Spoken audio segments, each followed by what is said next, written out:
Eu saúdo a todos com a paz do Senhor.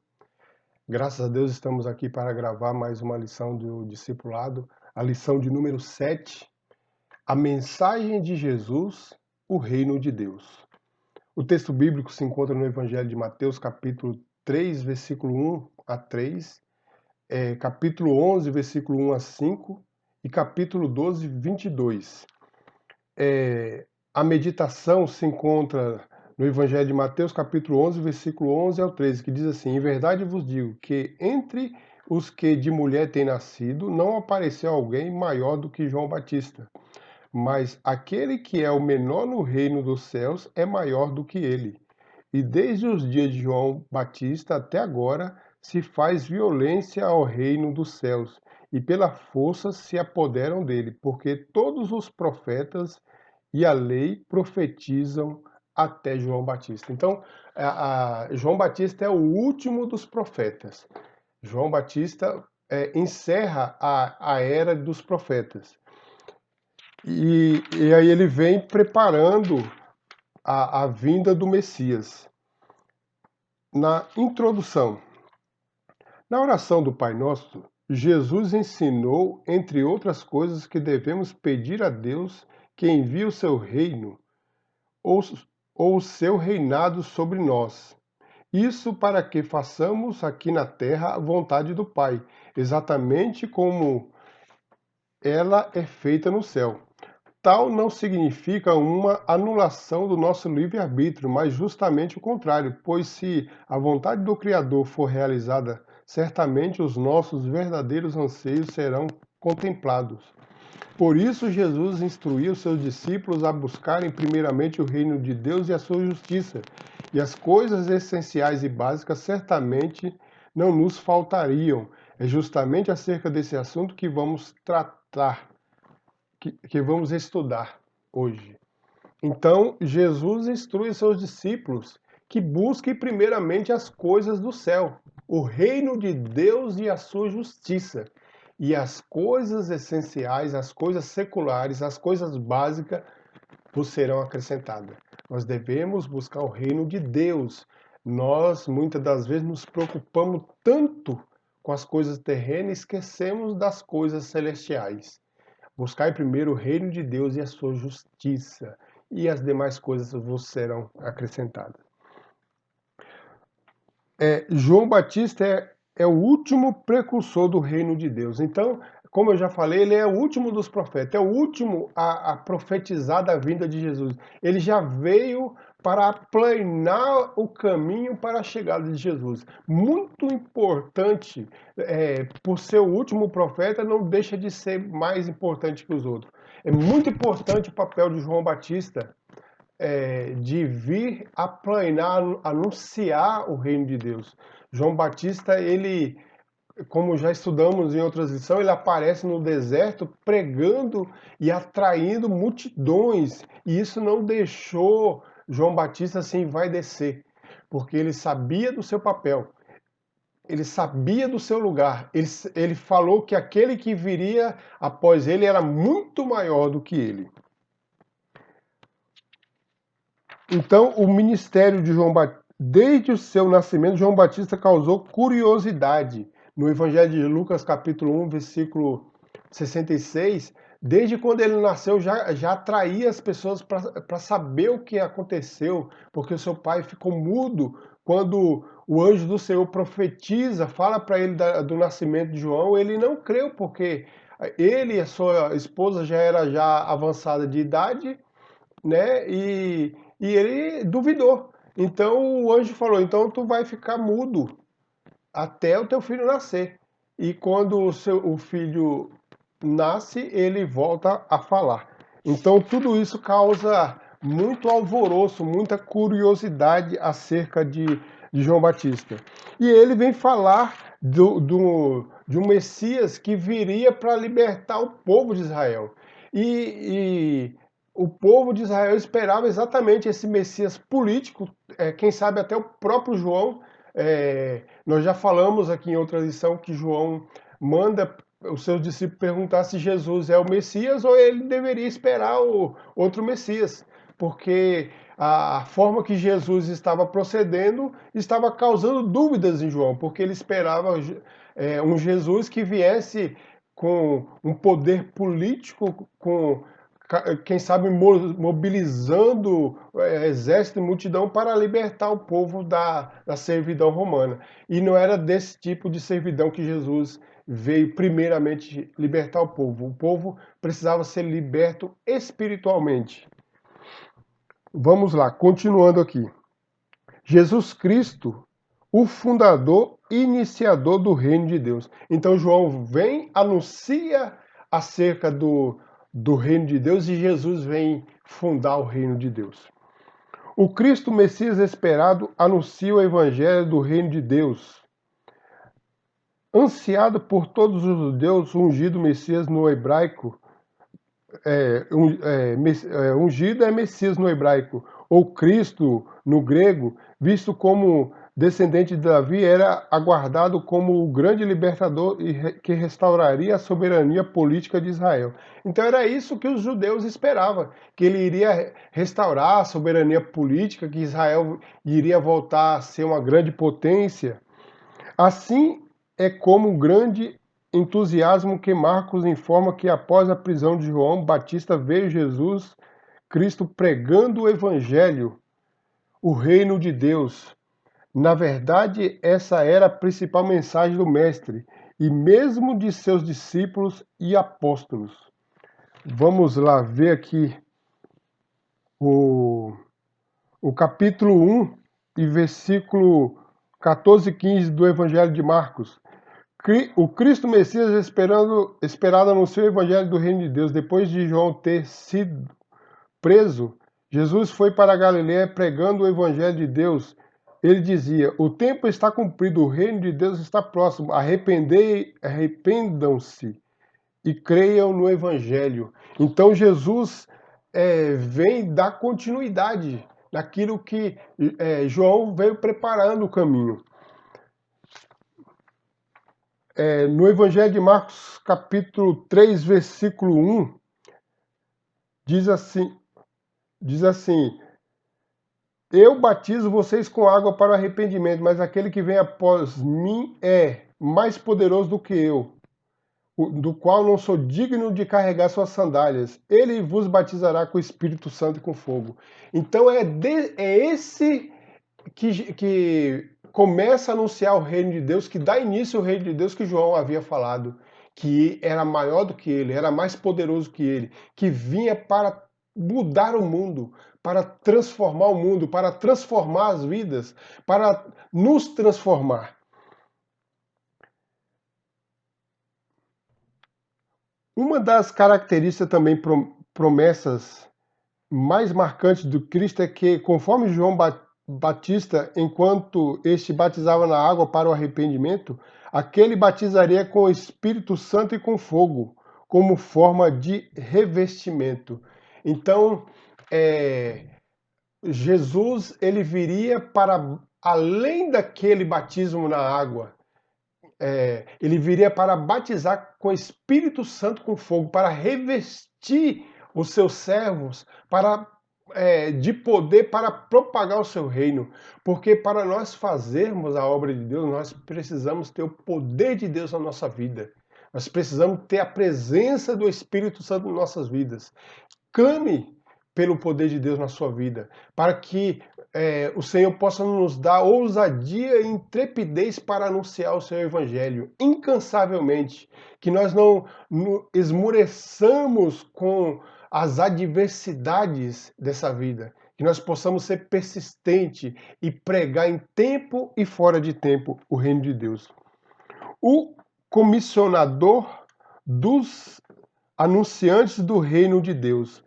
No Evangelho de Mateus, capítulo 10, versículo 7, diz assim: pelo caminho preguem que está próximo o reino dos céus. Jesus comissiona os seus discípulos que aonde eles fossem passando, que eles anunciassem que está chegando o reino dos céus, está próximo o reino dos céus. A vinda de Jesus está próxima. A igreja não pode esquecer disso. Eu não posso esquecer disso. Você, discipulando, não pode esquecer disso. Jesus está vindo e nós temos que nos preparar. Nós temos que propagar o evangelho. Nós não podemos perder tempo. O tempo está curto. As pessoas estão perecendo, as almas estão perecendo. Nós precisamos anunciar o reino do céu. O discipulando tem que ter isso em mente. Não é só ele aprender, estudar, aprender, ele tem que propagar. Ele tem que anunciar, ele tem que levar para frente aquilo que ele aprendeu, aquilo que ele está aprendendo. Vamos lá, continuando. O estabelecimento do reino. O conceito de reino de Deus, no que diz respeito à nomenclatura, ou seja, o reino de Deus, trata-se da expressão novíssima, pois não há registro dela no Antigo Testamento, nem no período intertestamentário. Só abrindo parênteses, período intertestamentário é o intervalo entre o Novo e o Velho Testamento, que levou por volta de 400 anos. Sendo um conceito praticamente exclusivo de Jesus, com uma pequena ocorrência em João Batista, que nos remete à ideia de um governo ideal, teocrático, que só existira no paraíso, o lugar original e perfeito, onde existia plena harmonia entre a humanidade e o Criador e todas as demais coisas. Então Jesus vem anunciando um reino, aonde há paz, onde há tranquilidade. Aquele que está em Cristo tem paz, ainda que esteja em adversidade, na adversidade, no meio da guerra, ele tem paz. Porque Jesus falou: a minha paz vos dou, não vou lá dou como o mundo a dá. Quem tem Jesus tem paz, tem segurança, tem firmeza. É como a palmeira, o vento sopra, o vento bate, ela enverga, vai até o chão, mas ela volta para o seu lugar. Amém? No Evangelho de João, capítulo 18, versículo 36, diz assim: Jesus respondeu: o meu reino não é deste mundo.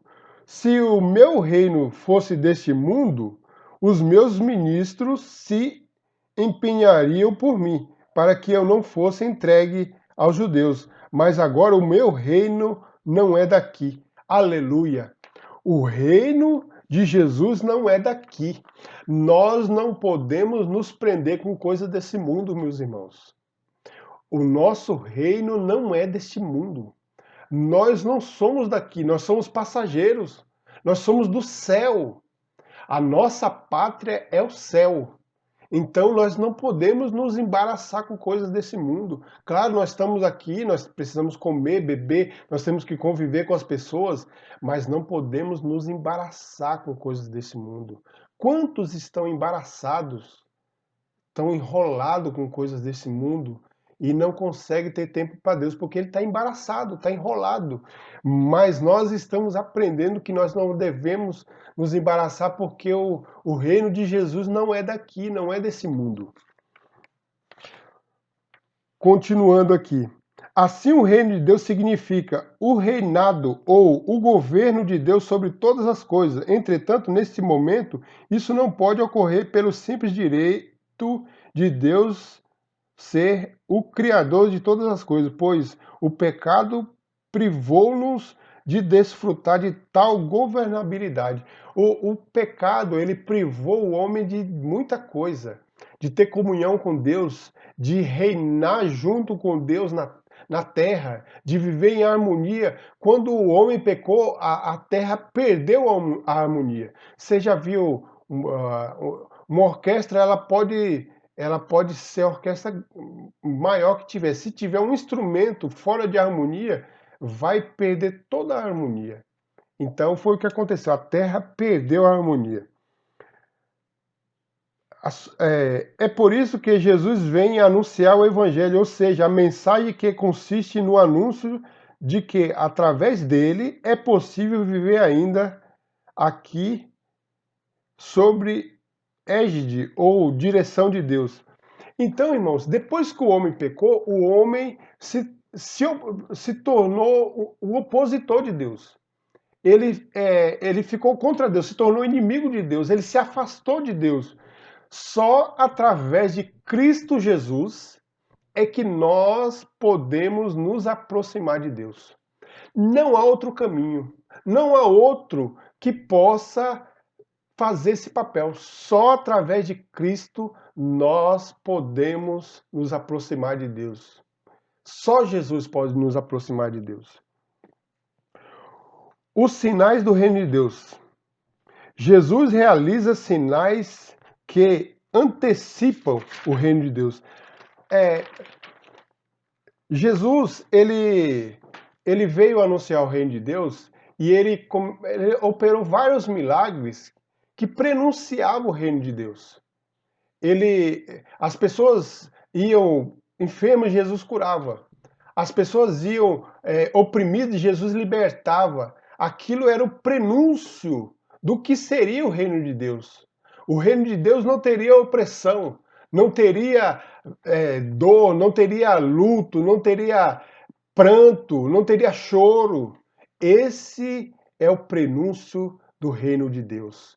É a promessa que Deus tem para nós. É a promessa que Cristo tem para nós. Que naquele dia, quando nós formos morar com Deus, nós não vamos passar tudo isso que nós passamos aqui na terra, todo esse sofrimento. Continuando aqui. O cidadão do reino de Deus. Se no aspecto físico Jesus assim o demonstrara, no ponto de vista social, em dois momentos de justificada disputa dos discípulos acerca do qual deles era o maior, ele ensinara que, na perspectiva do reino de Deus, quem quisesse ser o maior deveria receber uma criança como se fosse o próprio mestre, pois aquele que se tornasse o menor entre eles, esse sim seria grande. Então Jesus fala, os discípulos começaram a disputar quem era o maior no reino de Deus. Jesus falou, olha, o maior no reino de Deus é o menor. E o maior aqui é o maior aqui é o menor lá, o menor aqui é o maior lá. Aleluia! A ótica de Deus é diferente. Jesus falou, aquele que é como uma criança é o maior no reino de Deus. A criança não tem maldade, não tem malícia, né? O homem já começa a disputar, quer ser maior que o outro. Mas Jesus dá uma lição, que a ótica de Deus é diferente da do ser humano. Que nós possamos ter o olhar de Cristo, que nós não deixemos a ganância tomar conta do nosso coração, que nós possamos ter a mente de Cristo. Amém, meus irmãos? Por esses exemplos, vê-se uma enorme diferença do que significa ser cidadão do reino de Deus e como se deve viver na dimensão desse mesmo reino. Então, o cidadão do reino de Deus, ele é diferente. Por isso que nós devemos nos autoanalisar. E eu pergunto para você, o que mudou em você quando você teve um encontro com Jesus? Mudou alguma coisa em você? O que você pensa acerca do reino de Deus? Como tem sido no meio das pessoas que você convive? Está tendo algum atrito com seus amigos, com seus familiares? Algumas pessoas se afastaram de você? Porque é o que acontece. Porque quando você tem um encontro com Jesus, há uma mudança. Aquele que está em Cristo, nova criatura é. As coisas velhas se passaram e eis que tudo se fez novo. Tudo se faz novo naquele que tem um encontro com Jesus. E há uma mudança, e as pessoas que estão ao seu redor estranham isso, e alguns não aceitam. Mas e o que você acha disso? Você vai recuar? O apóstolo Paulo falou que para nós não nos conformarmos com esse mundo, mas transformai-o com a renovação do nosso entendimento. Quando a palavra entra em nós, o nosso entendimento é renovado. E nós não aceitamos as coisas desse mundo, nós nos conformamos. Nós não podemos mudar o mundo, mas nós podemos pregar o evangelho. Nós podemos falar que Jesus salva, que Jesus liberta, que Jesus leva para o céu, que Ele é o caminho, que Ele é a porta, que Ele é a verdade, que Ele é a vida. Conhecereis a verdade e a verdade vos libertará. Quem é a verdade? É Jesus, é a sua palavra. É a verdade, quando entra em nós, quando nós conhecemos, ela nos liberta. Nós precisamos ser libertos pela verdade de Jesus. Deixa eu ler um versículo aqui. Capítulo 9, versículo 46 ao 48 do Evangelho de Lucas. Surgiu entre os discípulos uma discussão sobre qual seria o maior do reino, o maior. Jesus sabendo que o que se passava no coração deles, Jesus conhecia o coração deles. Pegou uma criança e colocou junto de si e lhe disse: quem receber esta criança em meu nome, é a mim que recebe. E quem receber a mim, recebe aquele que me enviou.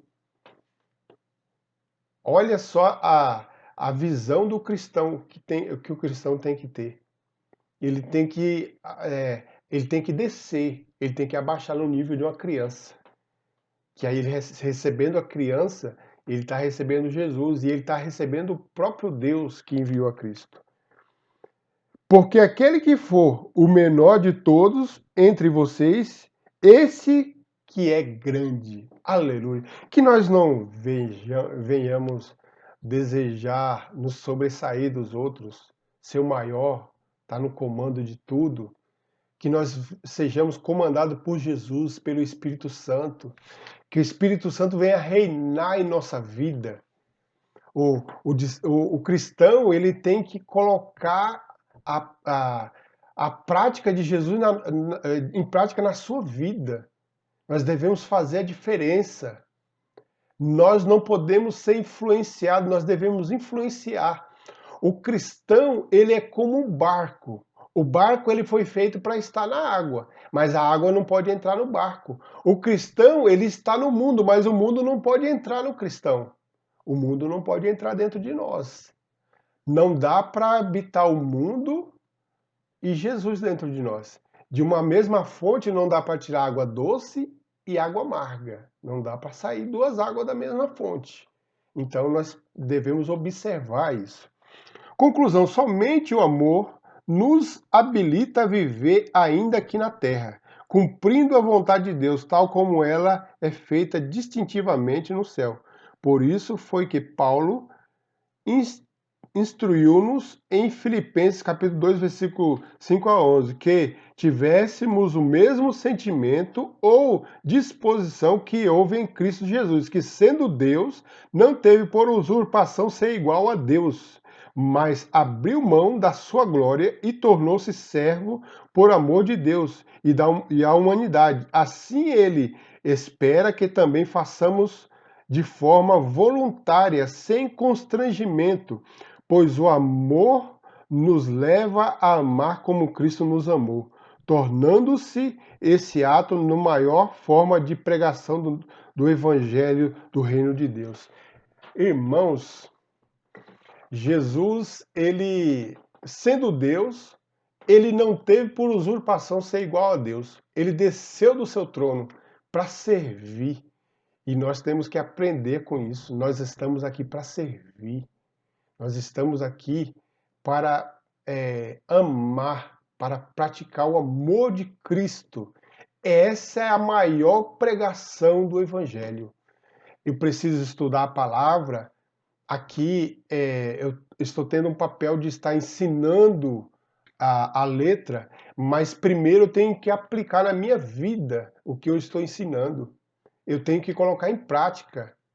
Porque falar todo mundo pode falar. Agora viver é outra história. Que nós possamos viver a palavra. Amém, meus irmãos? Que nós venhamos viver em cada dia. Ser cristão não é deixar de ser humano.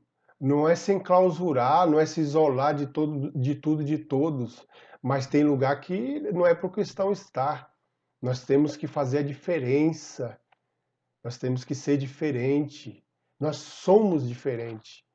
Amém? Que Deus abençoe a cada um de vocês, em nome de Jesus. E continue acompanhando. Próxima aula é a lição de número 8. O reino de Deus já teve início. Já teve início o reino de Deus. Quem é do reino de Deus? O que é menor.